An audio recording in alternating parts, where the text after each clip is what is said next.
Hello, today's reading is all about sheep. Do you know how sheep greet one another on Christmas morning? They say Merry Christmas to you. Remember, you heard it here first. And do you know where sheep go to watch their Advent videos? YouTube. In fact, I believe some sheep, some very religious sheep, are now becoming Baptists, which is great news. But I'll stop before you all switch off. Today we're continuing the idea that Jonathan began yesterday of sheep and shepherds, and we were reminded yesterday that the first people to go and visit the baby Jesus, the Christ child, were shepherds, ordinary working men working the night shift.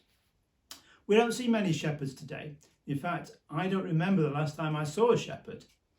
In our country there are no wild animals, and usually the sheep are penned in with fences or walls, so we don't see many shepherds. But in one or two areas of modern culture, we still have the language of sheep and the pastoral language of shepherds. One of them, for example, is black sheep. Have you ever been called the black sheep of your family? I, as a child, was called the black sheep of my family. I have no idea why. I think I must have been very misunderstood. I used to get blamed for lots of things. For example, one day, I remember in the town I was growing up, Blackburn, there was an earthquake. The Pennines just shook for about 12-15 seconds and the whole house and the windows shook. Everybody else was upstairs. I was the only one downstairs.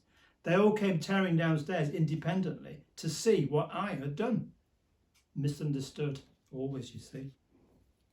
But black sheep is one of those areas, and possibly the only area I could think of easily, where in today's culture, we still have the language of sheep and shepherds. It's almost gone completely. In complete contrast, in the world of Scripture, or the world of Scripture is packed with the motif of sheep and shepherds. It's everywhere. All we like sheep have gone astray, says Isaiah. The Lord is my shepherd, I shall not want, says David in the Psalm. I am the good shepherd, says Jesus in John 10, which we'll come to. In the Christmas story, the shepherds are the first people to visit Jesus. At the end of time, in Matthew 25, there is a separation, and it's pictured as separating sheep from goats. The sheep have carried out Jesus' instructions, the goats have not. And in Luke 15, Jesus uses the parable of the lost sheep. 99 sheep are left so that Jesus can come after the one sheep. And as an occupation, there are many shepherds in Scripture. David was a shepherd, as I'm sure you know. But did you also know that Rachel, who was the mother of Joseph, who married Jacob, that she was a shepherd? Or did you know that Zipporah, who became Moses' wife and in fact saved his life, that she was a shepherd? Even Jesus himself, through Scripture, is often pictured as a shepherd, and in this reading from John 10 as the good shepherd. Intriguingly, Jesus is also pictured in Scripture as a lamb, but we won't come to that today.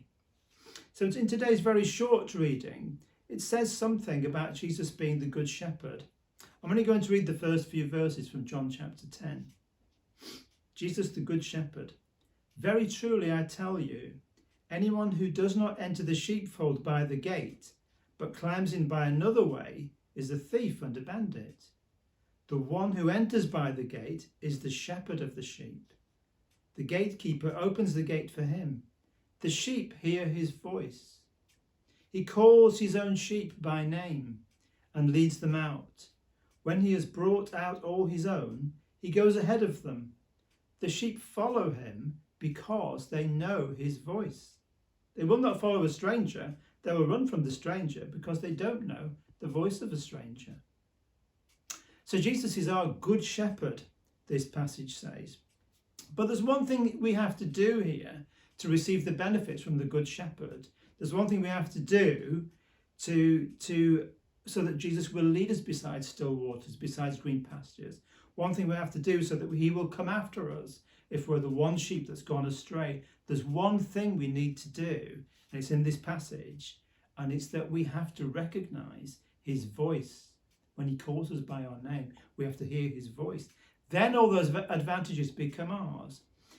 The sheep know God's voice, this passage said. I'll read a bit again.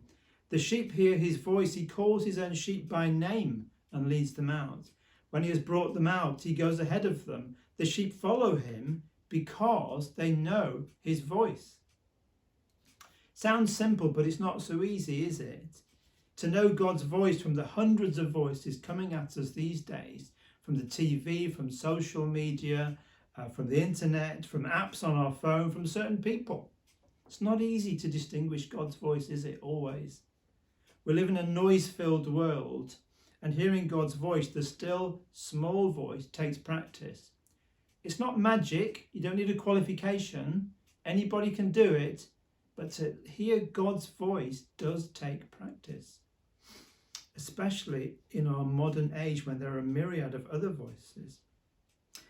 So to end, how can you hear God's voice today? Is it something you're prepared to practice? It might be being prayerful through the day, just stopping and turning your face to God during the day. It might be hearing the voice of someone in need. It might be hearing the sounds of nature, waves or the wind. But it will often be a quiet voice that's easy to tune out if we're not listening.